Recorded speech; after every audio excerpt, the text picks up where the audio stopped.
Hey everybody, it's me, Samra and Gassar.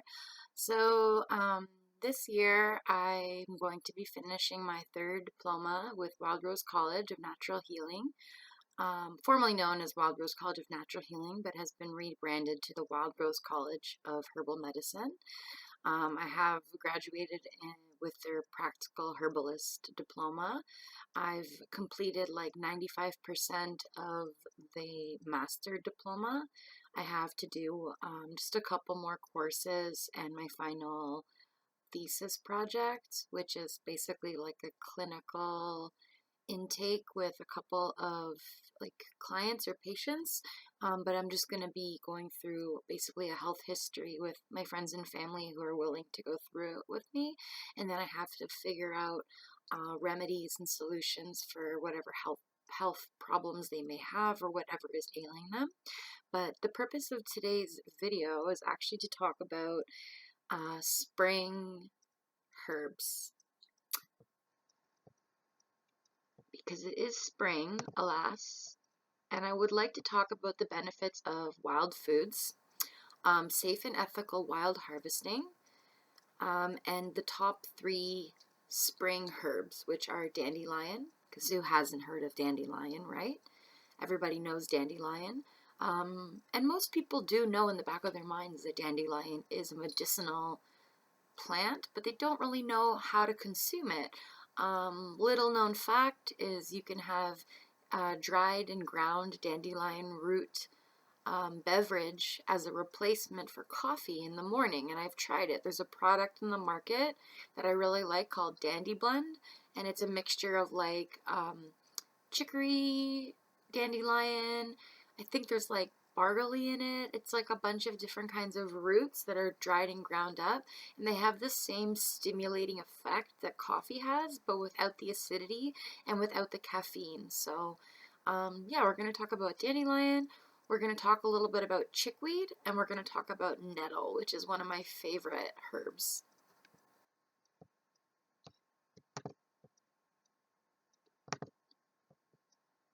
So, a lot of these spring herbs and even summer herbs or fall herbs, or I'm not going to say winter herbs, but um, weeds in general, why eat them?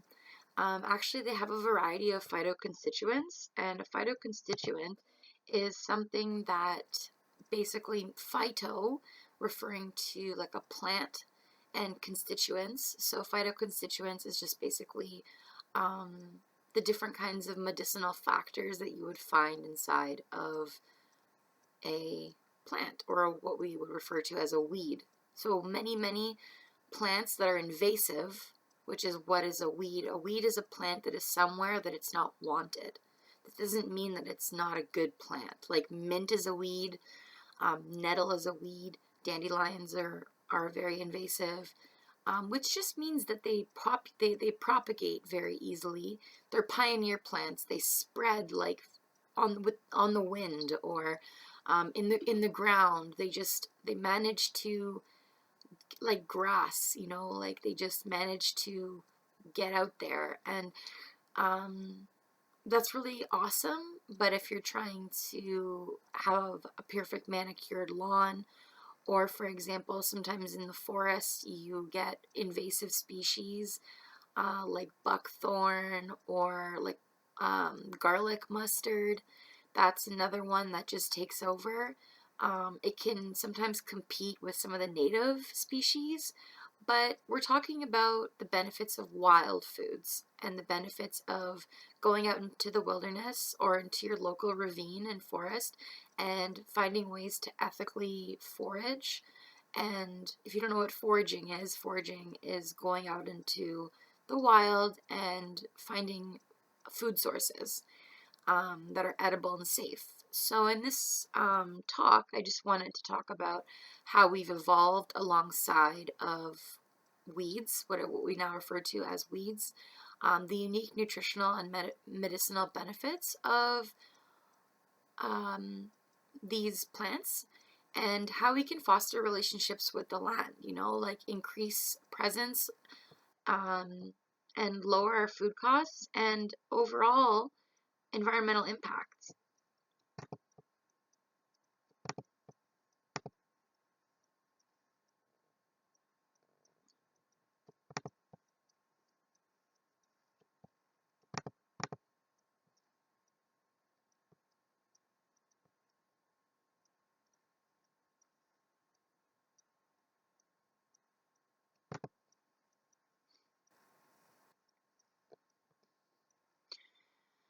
All right, so when you're out in the woods and you're trying to identify plants, either with some kind of plant identification book, one of those plant ID apps, or just your own knowledge, it's important to do proper identification, like a checklist. So the most important things is to check several sources. So you might want to reference like 2 or 3 different sources, unless you're sure, for sure, you know that you found a specific plant. Because oftentimes in botany, there's really only like, for example, 25 or 30 different leaf shapes that you can find. But there's like thousands and thousands, hundreds of thousands of different kinds of plant species.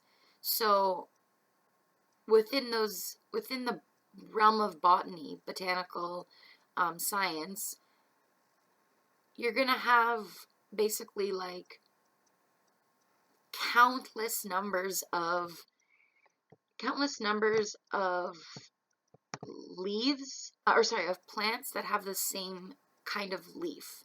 So it just goes to say, the point of what I'm saying is that um, you're going to have to reference several resources to make sure that you're not picking something poisonous, something that will make you sick, or just not the right plant, and then you're making the wrong medicine, or you're just not getting the benefits or the effects that you're seeking.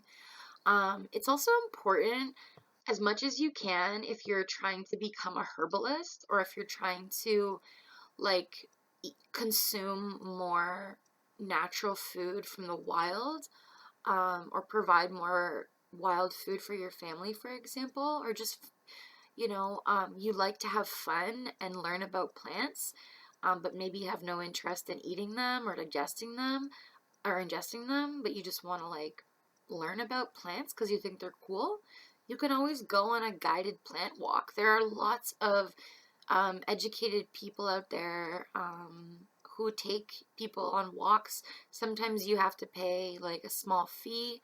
Um, or if you become really good at plant identification, you can actually start doing your own hikes and going on your own walks and inviting friends, or make a Facebook group and invite people to come out to your walk, and then they pay like $10, or whatever it is you feel like you want to charge, and you take them on a walk and you teach them for 6 hours all about the things that you know. So that's always a good thing, going on a guided plant walk. You're also going to want to compare and look at lookalikes. So when there's plants that might have families that are similar, like I can give you an example. So, what are plants? So in the mint family, all of the stems are square. So something like a peppermint might have the same style stem as like a motherwort, which is in the mint family. It's going to have a square stem. So all plants in the mint family, the stem is actually square. Next topic that's really important is safety and ethics. So of course, the health of the environment and our ecosystem is very important, because obviously in this video I'm promoting going into the wild and taking from that. And so it's important to follow certain rules. Like, certain rules that I've learned is that you only take as much as you need. You always leave like roots behind if you can. If you're gonna take roots, make sure it doesn't kill the plant if you can manage. Things like that. There's also ways to harvest mushrooms in a way that doesn't like decimate the population of that mushroom in the forest. There have been cases where certain plants become either extinct or they become endangered or at risk because of over harvesting, and we don't want that. So, of course, another principle to consider is safety issues. So, when you're out in the wild, there's obviously risk of animals, like wild animals, like terrain. So sometimes you may have to go like deep into the forest to actually find what you're looking for. Um, and there may be some risks involved or some obstacles, and it's important to just keep yourself safe. And of course, a lot of land is either private, uh, indigenous territory, like either it's reserve or unceded territory, or it's private property, like I said, or it's public property. But like either way, um, no matter where you go, there's going to be some level of um, question of like who owns that land and if it's okay for you to go and take from that. And I'm not suggesting that the land belongs to anybody, because at the end of the day, nobody really can own nature. That this is a man-made concept, but it is still a reality and it's still a real factor in terms of accessibility and like accessing like actual land. So if you have to ask your neighbor to go onto their property, if they have a big property like a back 40 or like a big um, forest land on their property or conservation land or like etc., you have to be aware of like what kind of land you want to harvest from and how you're going to do it. And of course you just want to harvest with care, respect, and reciprocity.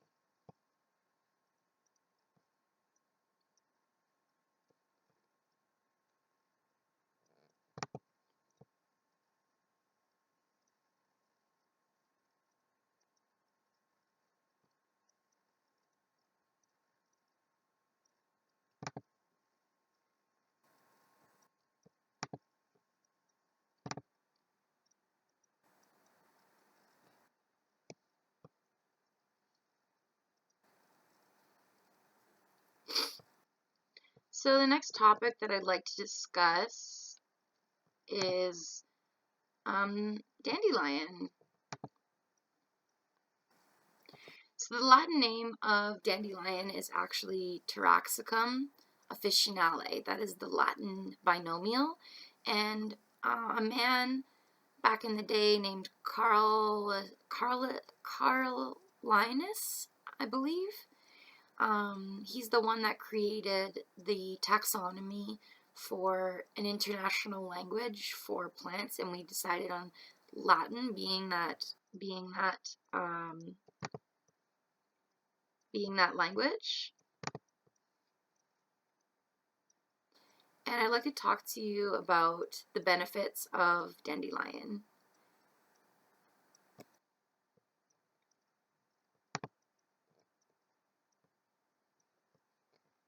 Just my computer's loading.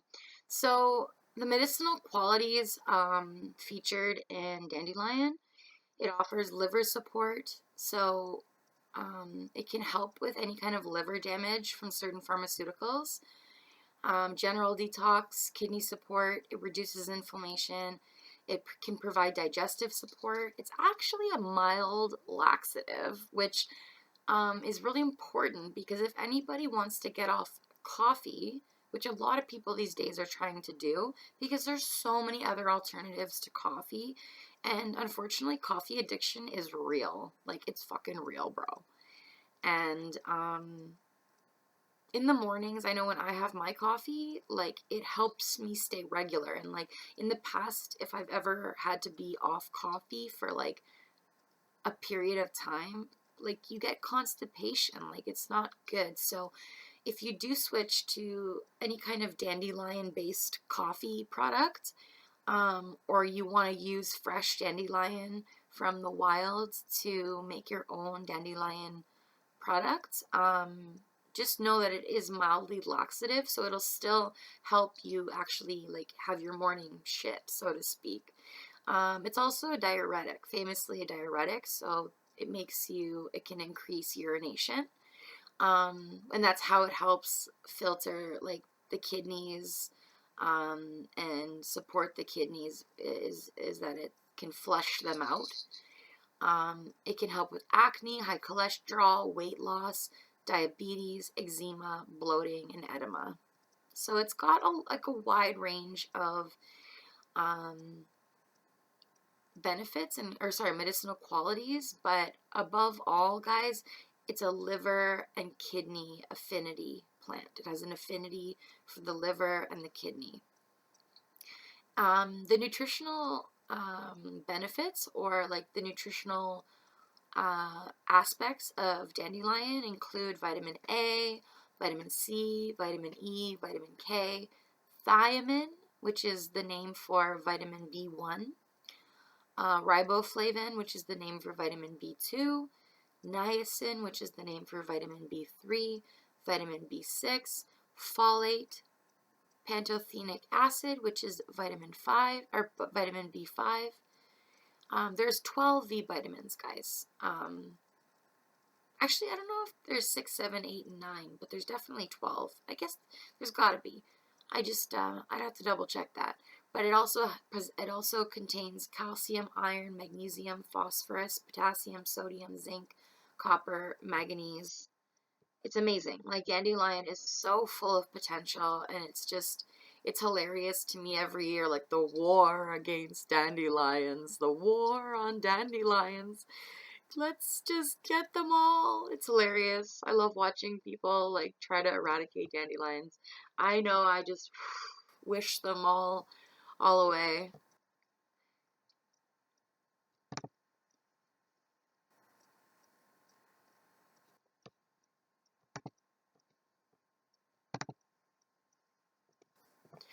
So, some identification tips that I'd like to share with you. Okay, so let's go over like the botany of dandelion. Its flower is composite, which means that the flower, every single leaf petal or flower petal is actually its own flower. It's like individual. So there's only one flower per stem, but it's a composite flower and it's typically yellow. The leaves are deeply lobed, which means they have like this shape. They're also in a rosette pattern, which means that from the base of the plant, there's going to be like a rosette of leaves. Um, the older leaves, the lobes are opposite and point towards the root. Um, Now, the root is actually a tap root, which is like a whole interesting concept in botany. I can give you the definition. Um,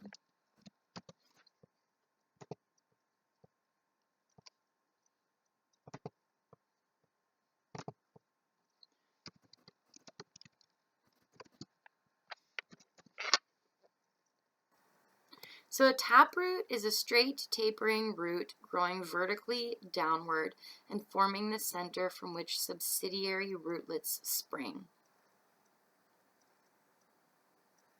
So a carrot, I believe, is also a taproot.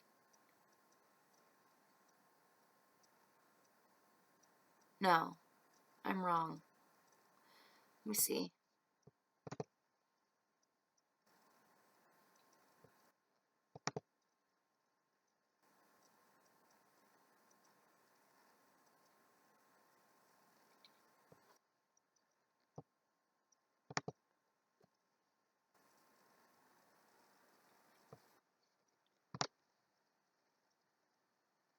Yeah, so there's taproots and fibrous roots. So, yeah.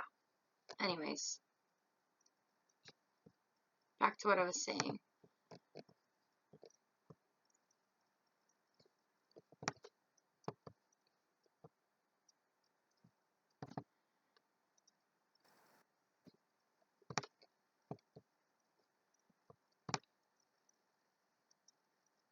So in order to harvest dandelion, you're going to want to actually pop the flowers off with your finger.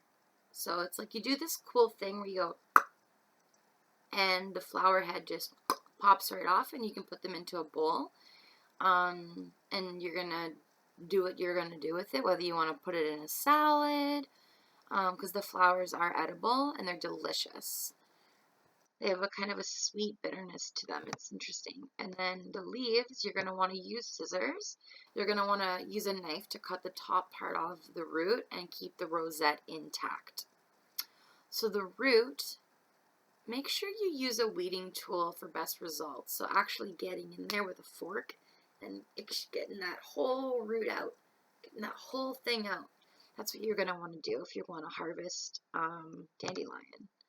And most people are great at harvesting dandelions because people spend countless hours trying to get rid of them. It's just unfortunate that so many of the lawns where dandelions grow are over fertilized, or like too much pesticide has been sprayed on so many lawns that I don't think that the medicine from that source would be very good. You'd have to get dandelion from a place where you don't think that the city or like local residents are actually spraying chemicals. You want to make sure that that's not at play here.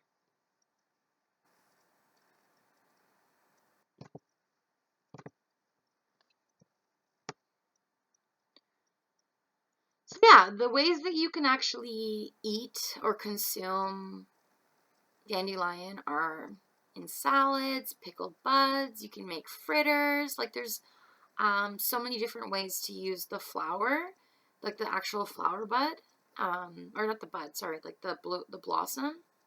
Um, the leaves, you can have them raw in salad, which is like, it's so good. Like chicoria, like you have my aunt, she loves to put dandelion in her salad. Like where I come from an area that's like very Italian dominated, and they actually sell dandelion leaves at the grocery store, and like people pay like big bucks for fresh dandelion leaves. You can make pesto with them, you can steam them, you can stir fry them, you can put them in soup, you can even make vinegar with them. Like it's amazing. And the vinegar would then be kind of like it'd be a medicinal vinegar. I forget what that's called. It's called something. An oxymel? No, that's with honey. What's it called? That's gonna bother me. There's a specific word for when you take herbs and you make that like a tincture, but instead of using alcohol, you use vinegar, and all the medicine then gets extracted into the actual vinegar by soaking herbs, like such as dandelion root or dandelion leaf in the vinegar for like a certain amount of time, and then you press it, and then you have like a medicinal vinegar. And the root can be roasted and eaten. It can be put into soup, or it can be steeped in the tea.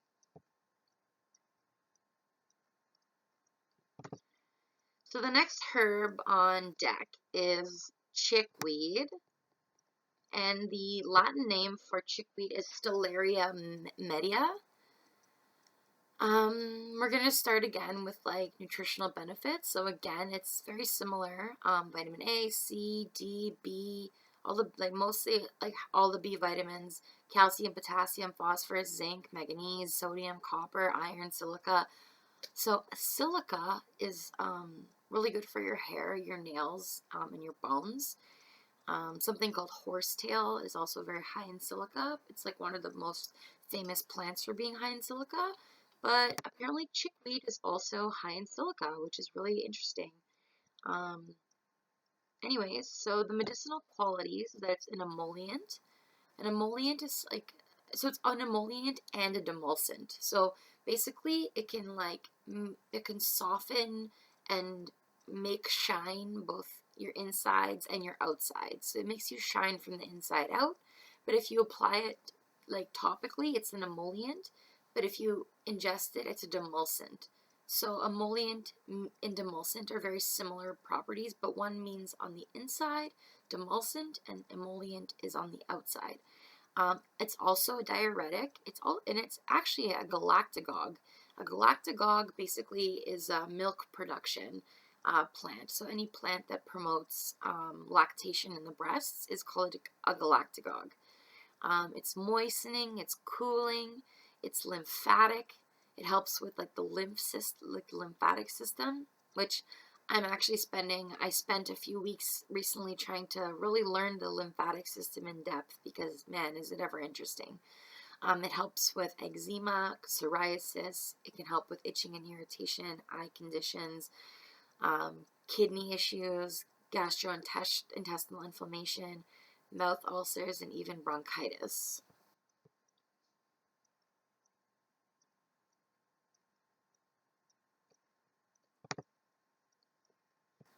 So, identification tips for chickweed.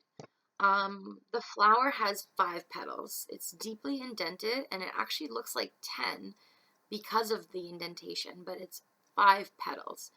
The flower is white and it's star shaped. They're so pretty. But again, these are weeds, right? So if people are so used to being told that they should pull them out because they're bad, all that happens is they come back like full force because when you pull a weed out, it's kind of like all the buddies next to it are like, let's repopulate. So it's kind of funny. It's like a never-ending battle if you've ever worked on a farm or in the garden. But you know, the beautiful thing is once you realize that a lot of these weeds are actually medicinal, when you weed your garden, you could be collecting pure medicinal products to use in your kitchen, to make medicine with. Um, yeah, like to dry and store and grind. Like all that work pulling out these weeds can actually go towards something more important than just the compost bin, right? The leaves are opposite. That's a botanical term. Like they're when leaves are like this, they're opposite. The stalks are actually hairy, which is cool. I love hairy plants. And the leaves are oval, and the older leaves are bigger at the base.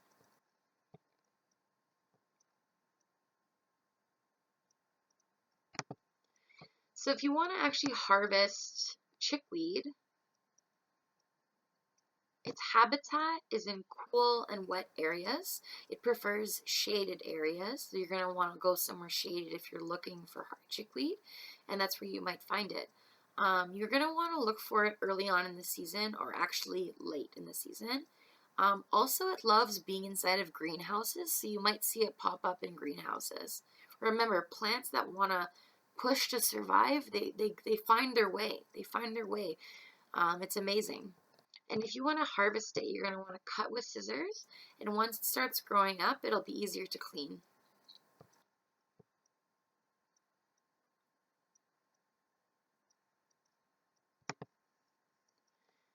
So some common ways to actually consume chickweed is in salads. Like raw, you can have it in salads, sandwiches, pesto, chimichurri, or with vinegar. And if you want to have it cooked, it's great in soups, stir fries, and fritters. If you don't know what a fritter is, I think you should look it up because I love to make fritters. I love Italian zucchini fritters. Oh, to die for. And last but not least, we have nettle, the like king of the weed family. Nettle is so amazing. Um, stinging nettle was originally like traditionally used for arthritis because it's known as stinging nettle because the leaves actually have natural histamines in them, and they form and they're in the form of like needle-like hairs that people used to whack themselves with it to basically cause like a reaction in the body that would like eradicate or like temporarily alleviate arthritis. That's incredible. But it's also, it has like anti allergenic properties, so it can help with allergies. which is probably the most important feature of nettle. Like consuming nettle can in the spring, like during allergy season, um, is great. So it has vitamin A, vitamin C, vitamin K, B1, B2, B3, B6, B9, total folate, vitamin K. It's actually full of protein, like plant protein. It's got calcium, copper, iron, magnesium, manganese, phosphorus, potassium, and selenium. Selenium, um, my if my memory serves me correctly, the food with some of the highest selenium content out there is Brazil nuts, but they're so expensive. Whereas nettle, if you find it in the wild, it's like free selenium. No more selenium capsules, no more selenium trying or telling yourself, oh, I wish I could buy some Brazil nuts, but they're so damn expensive. Just go out there and get some nettle, yo. So the medicinal qualities include being a diuretic. We already talked about that. It's tropho-restorative, which that's a whole other concept. That's like I don't know if I'm prepared to dig into that right now. As this is meant to be a quick video, and I'm already coming up on like I don't know 20 minutes. Um, it's also a galactagogue, which I explained. It's cooling. It's drying. It supports protein metabolism. It can help with anemia, malnutrition, because it's so high in nutrients that if somebody was sick, this is like a great convalescence type herb. Convalescence meaning like after surgery or after some kind of like illness, you're going to want to recover. Having nettle soup or nettle tea or nettle tincture, like it's going to do you wonders. It can help with pregnancy support, benign prostate hyperplasia, the root can help with that. Like I already said, it helps with allergies. It can help with edema, which is like swelling of the ankles. It's really awful, and people go through that. I've seen it. Like my uncle had edema in his feet. My grandmother recently. Like it's really sad when people get that. It can help with low blood pressure, kidney failure, but specifically the seeds, and bladder inflammation. So yeah, it's got a lot of exciting properties. We're going to talk about how to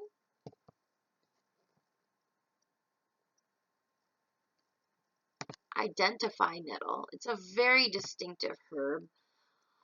Its habitat that it enjoys the most are moist areas that are shaded, like creek and riversides.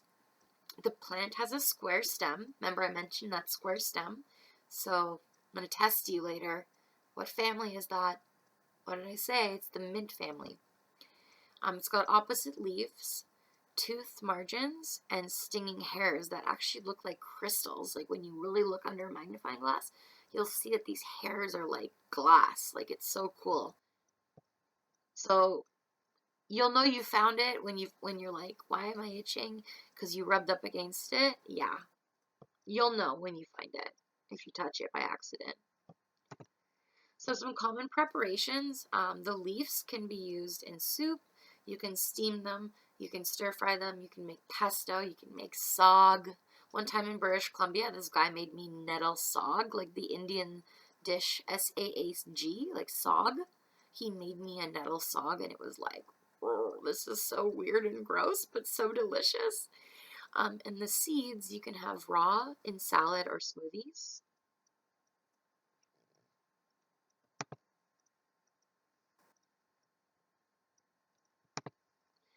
All right, so that was nettle, chickweed, and or sorry, dandelion, chickweed, and nettle in order that I mentioned them, and then some other fun spring herbs that you may have heard of before that are edible and medicinal: lamb's quarters, pigweed, watercress, purslane, which I love.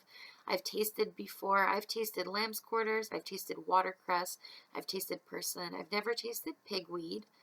Um, oh, it's kind of similar to lamb's quarters, but I've seen this, but I've never eaten it. And then there's miner's lettuce as well, and garlic mustard, which I mentioned earlier. which is a delicious in pesto if you can find it. So yeah, look these herbs up. Check out the pictures online. I'll repeat them again. So lamb's quarters, pigweed, watercress, purslane, miner's lettuce, and garlic mustard are like 6 wonderful spring edible herbs that you can find growing in your garden that you know you think shouldn't be there. But if you can identify them, you can actually eat them and enjoy the abundance of spring and the wonders of nature without having to go to the grocery store for all your nutrients and foodstuffs. As well, I'd like to talk about violet, plantain, fiddleheads, and wild leeks. There's also sea asparagus and wood sorrel. Um, Plantain is so medicinal, but more so for the topically. Fiddleheads are delicious, and there's like a short window for fiddleheads because it's basically a fern that you have to harvest before it becomes a full plant. So you have to catch them like right when they come out of the ground and get them because after that they're not good for you. You can't eat them. So you can actually get them at your local grocery store if you live in Woodbridge. I know Fortino sells them in the spring, and you just basically saute them in like olive oil and some chili peppers, salt, pepper. Fucking so good.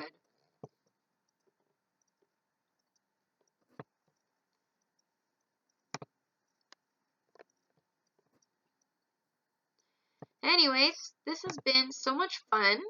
I'm gonna call it a night. Do you wanna see my plant? This is my desk plant. It's like I forget the name of this guy, but he's doing so good. He's so cute. I've had him now for like I don't even know, maybe like 4 months, 6 months. So thank you so much for tuning in. I'm honored if you're still watching. Thank you so much. Please like and subscribe. And if you ever have any questions about herbal medicine or you wanted to work with a herbalist, please contact me. Just do a little comment, send me a little message, and we can chat. All right, guys. Peace out.